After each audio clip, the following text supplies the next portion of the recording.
It was $80,000 for that house. Okay, it was probably worth realistically 140, 150, maybe 125, but someplace much more than 80. And we had looked at homes, probably 40, 50 homes before we saw this. This had a full basement on the water with a boathouse, with a drive-in garage, with a pool, 4,000 square feet if you include the basement. When Kathy first walked into that house, in that foyer, her whole face lit up. Biggest smile you could imagine. She was home. This was where she wanted to live. The craftsmanship, the workmanship, the quality of the house, it was everything we were looking for in a house. And we had looked at a lot of houses, and this was it for her. She really liked this. When the DeFeos lived there, they had a little sign on it that said High Hopes. And what the prosecutors for the murder case wrote a book later on called High Hopes. We had the sign taken down before we moved in.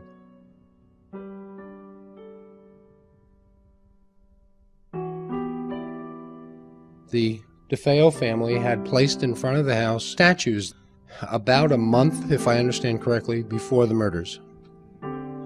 Mr. DeFeo knew that something was wrong. He went to Canada, got statues made, brought them back, built these paths for them, and there were statues of the Holy Family. And then the murders took place in November of 1974. 6 rifle shots from a .36 caliber Marlin rifle were not heard by either neighbor on either side. No one heard the rifle shots. The murders were discovered the next day when the son that had committed the murders, Ronald DeFeo, came back to the house with some friends. It becomes apparent when you hear more and more about the family that they knew something was wrong but didn't really know how to talk about it to anyone else, let alone begin to explain it. It seems like evil won because we lost our house. Big deal. It took a while to get to the big deal part. It's only a house. We got to live. People before us didn't. People after us had life much worse that lived there. It's only a house. And we learned so much. Does it mean I would do it again if I was given the option? No, I wouldn't push that button, I don't think. I would do just about anything not to go through that again.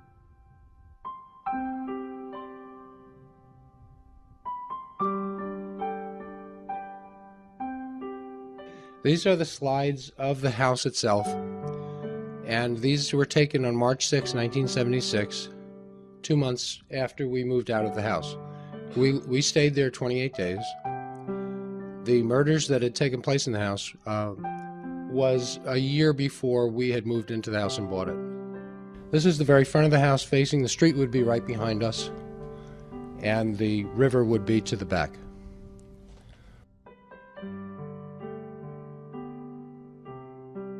This is looking down the side. The garage is there, and attached to the garage is the boathouse where we kept our boat. Over the time we were in the house, I would wake up in the middle of the night, sometime between 3 and 3:30, usually sometime around 3:15. And often I would check on the kids or check on the doors, whatever, just walk around, and the boathouse door, the side door, would be open. One of the things that was important to us was our boat. It was a major investment. So I would always be sure that it was closed, and I would get up in the middle of the night and go down there and have to close the thing. This is back towards the dining room doors on the left, and the kitchen would be on the right on the first floor. Worst room in the house, according to most people, was the second floor window on the right. That would be the sewing room. That would be the room that shouldn't be inhabited by anyone. Best room on the left, right next to it. This was a grotto that had a statue of the Blessed Virgin in it. We had that taken out when we had the other statues taken down. They didn't take the grotto. That was my beer can.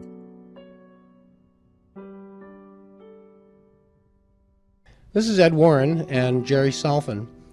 Jerry's from Duke University, from the Psychical Research Institute there. He was an investigator that came up when the investigators came in March 6, 1976. Ed Warren headed up the investigation. And this is them having a bit of a discussion before they went on in. There's a house, one of the houses across the street. You can see the kind of neighborhood it is.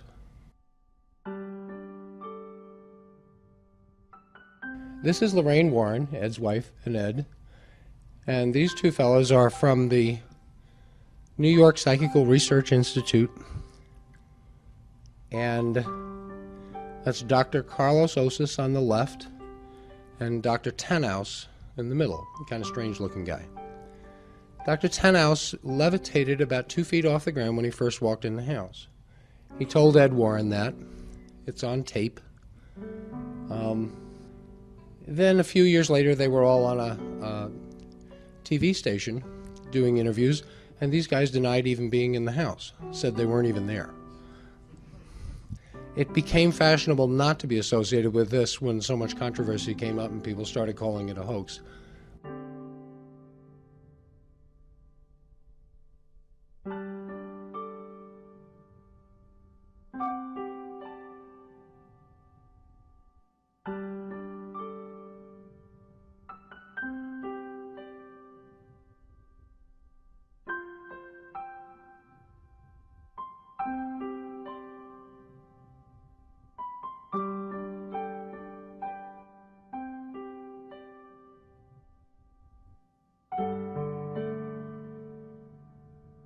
This is one of the cameramen from Channel 5 News that also came in to record the whole day.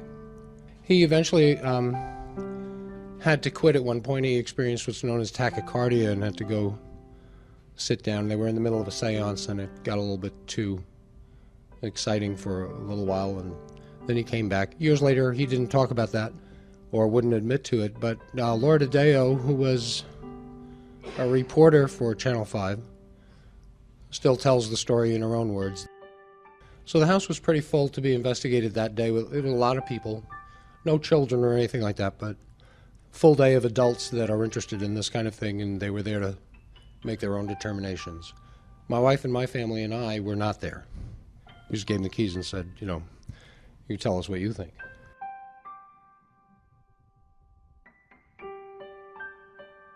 This is Ed and Lorraine Warren finding our family Bible.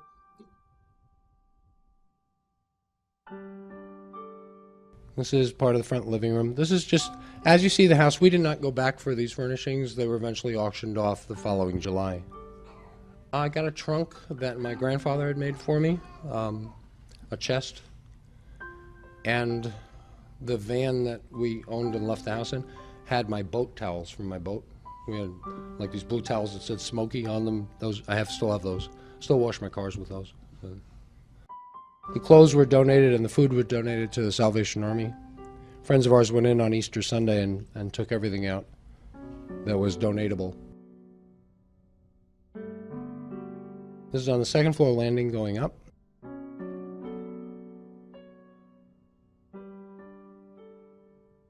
She's holding a rosary in her right hand that was blessed by Padre Pio, if I remember correctly, and the significance of that will come in another photograph. This is the front, what we call the sunroom. This is the very front of the house. The street would be to our right. And this is a moose head that was my grandfather's from upstate New York. If you look on the ear of the moose, you'll see on the horn a little head. And if you look on the ear, you may see another face.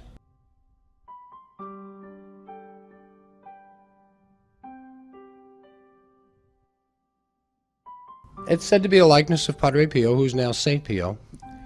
The significance is more that that's what Lorraine, who Lorraine was praying to before she went in the house, whose rosary she was holding, and who she had asked to come and be protection for them or with them that day.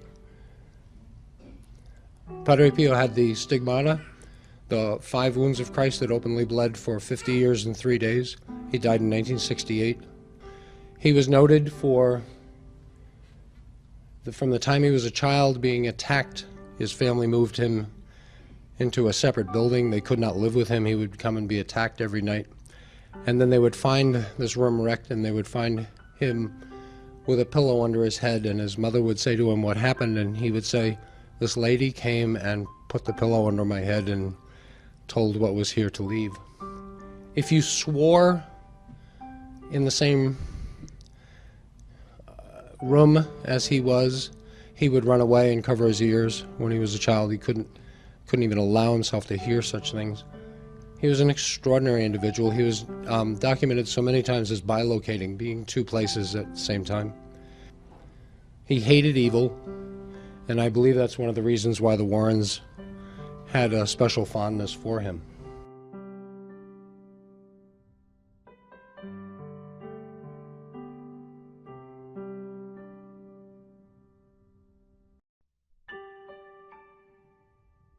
This was Missy's room. This was considered the best room in the house. She had an imaginary friend, what we considered imaginary friend then, that she called Jody. And Jody had the ability to appear to her as a very large pig, a very small pig, a little boy. It was one of those things you put down to as a kid's imagination. Over the years, we learned that Jody wasn't so much imagination. First thing I saw was actually seeing something moving in Missy's room when I was coming back from the boathouse. When I got back in the house and got upstairs, Kathy was still asleep. I had gone out to check the boat. I had gone out to check on why the boathouse door was open again. And I saw someone, adult size, moving around in Missy's room. That was quite disturbing, because I had no way to know what that was. And you start to one of the things that happens with these kinds of things is you start to question your own senses, what you're seeing. You question what you're thinking. Doubts slowly creep in to your mind.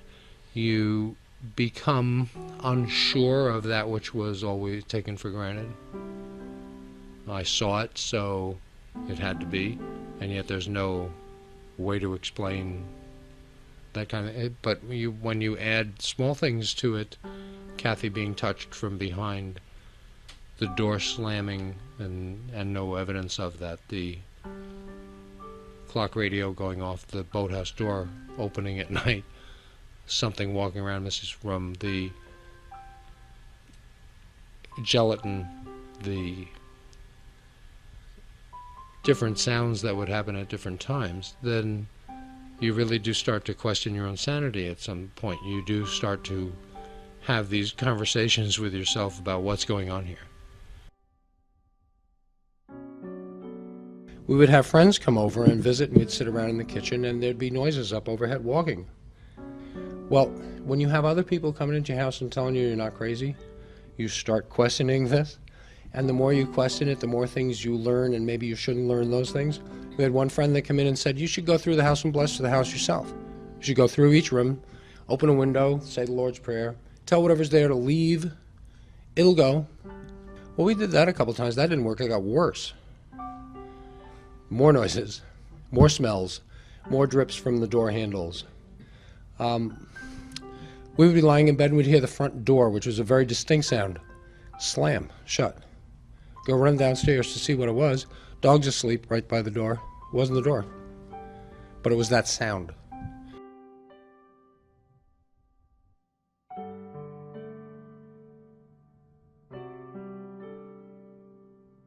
This was a lion, a ceramic lion that my wife Kathy had given me, and we actually threw this out at one point, and it came back into the house on its own. It was there the next day again inside. Kids said they didn't bring it in. It would kind of move around when you weren't watching it. You would leave the room, no one else would be in there. You'd go out of the house, you'd come home, it would have moved. Sometimes just a little bit, sometimes it would change rooms. We tried to get rid of it, it didn't exactly work out.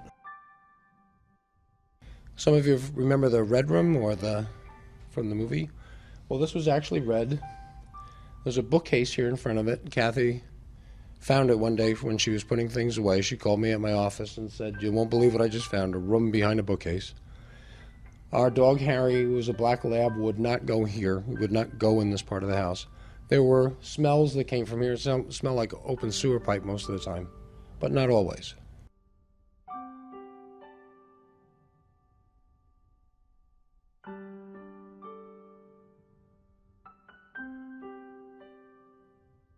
This is the third floor looking down to the first floor. The attorney for Ronald DeFeo once told us a story of a fellow by the name of Bear. Fell off this railing, fell down to the first floor foyer, got up and walked out. Do we know whether that's true or not? No, we weren't there. It's just a story. It's the boys' room on the third floor. My boy Danny, yeah, the window, when we were blessing the house, one of the things, remember, we opened the window and say the Lord's Prayer first and then tell us there to leave. Yes, his fingers were flattened. They actually were so flat that there was no doubt he had to go to the hospital. By the time we got him dressed and went to go to the hospital, his fingers were fine. I don't talk about what the boys experienced except in very general. They're adults now. It's their story. What they choose to tell about what happened to them is up to them. And I think it's improper for me to take that upon me. Okay. They were glad to leave.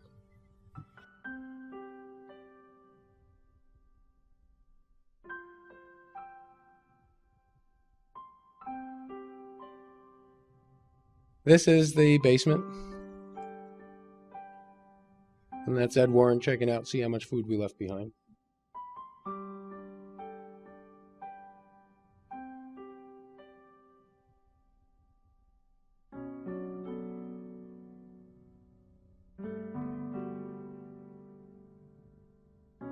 Jerry's looking into the master bedroom. This is the second floor. And these are pictures that were taken with an infrared film. Was set up on a tripod, on a timer. It's not someone standing here with a camera now. These are just automatic pictures.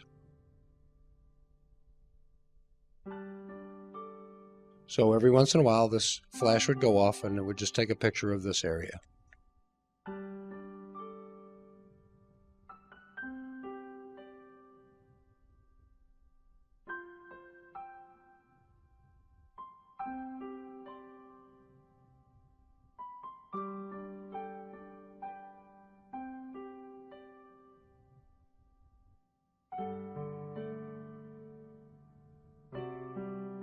It's a little boy looking out of the room, as near as we can tell. When we asked Missy if she knew who this was, she said, yes, that's Jody. He would come and play with me. Missy's the only one that ever saw this little boy. Except for Kathy's sister-in-law, did see a little boy in that room one night. He was blue. He didn't look like this. So we're not even sure it was the same entity.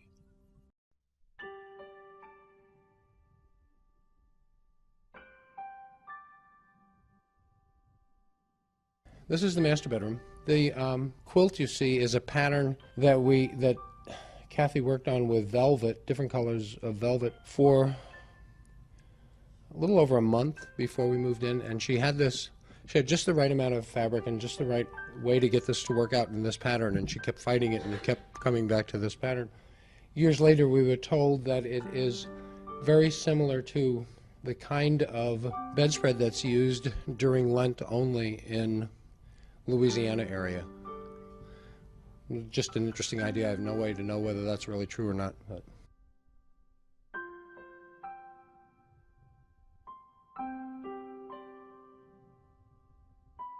This is considered the worst room in the house. This is the second floor, back next to Missy's room.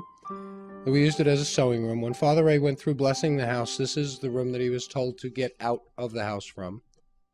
2 boys of the family that were there were killed in this room. And this is where the flies would appear on the windows and stay. And they would go and come. They weren't always there. That was the crucifix on the wall there to her right that was downstairs before.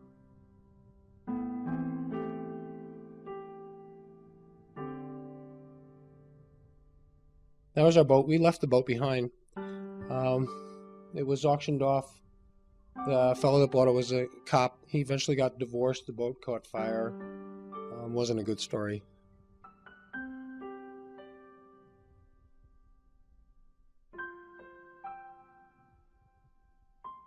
This is Kathy in the process of getting a lie detector test. We were asked when the movie came out if we would do this. We were told that if we failed them, they would make that public. If we passed them, they would make that public. That same day, we did the Merv Griffin show, and the results were done, but they didn't make them public. So it could have been on the Merv Griffin show, but it wasn't. Eventually it came out in the National Star. It's Michael Rice taking her test.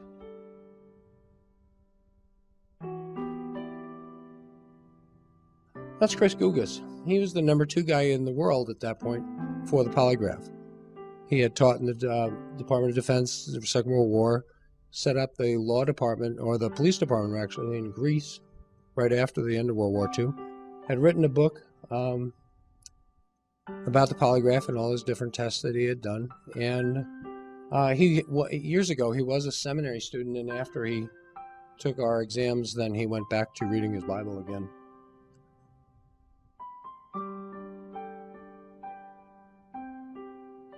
I know who these guys are. That's Jim Brolin. Margot Kidder didn't want anything to do with us. We met Jim Brolin a number of times, but Margot Kidder didn't want anything to do with publicity, or she didn't believe in this. She did the movie and disappeared. She thought the movie was kind of beneath her, but she was under contract. We all know what's happened to her since, but we all wish her well.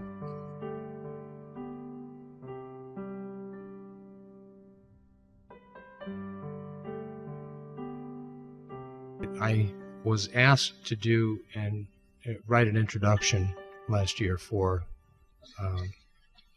a piece, and the piece is about a particular part of the Amityville Horror. And I started to, when I sat down to write this, I started to try to explain to someone what it was like to go to California. And a week after being there, go down to a new car dealer and buy a car instead, because we had been renting one for a week and we wanted to own one instead. We decided we were going to live there. And I'm sitting in the showroom waiting for the finance papers and the insurance papers and the car to be prepped, and Kathy's there and the kids are there, and we have a house full of all of our stuff back in New York. We have lived through something that we don't understand, and all we know is that we're glad to try to start over somewhere else. And the traffic is good. It's a beautiful sunny day in Southern California. It's springtime. It's a week after Mother's Day, 1976. And the traffic's going on in Mission Circle out on Highway 8. And the commerce is going on inside the Chevy dealership, just like a normal day anywhere. And I'm sitting there realizing that what I've been through I can't explain to someone else, and if I tried to, they would never look at me the same. I would become something different to them. A wacko, someone who they're sorry they started a conversation with, whatever. But I realized that I've been through something I really can't explain to myself, let alone to someone else.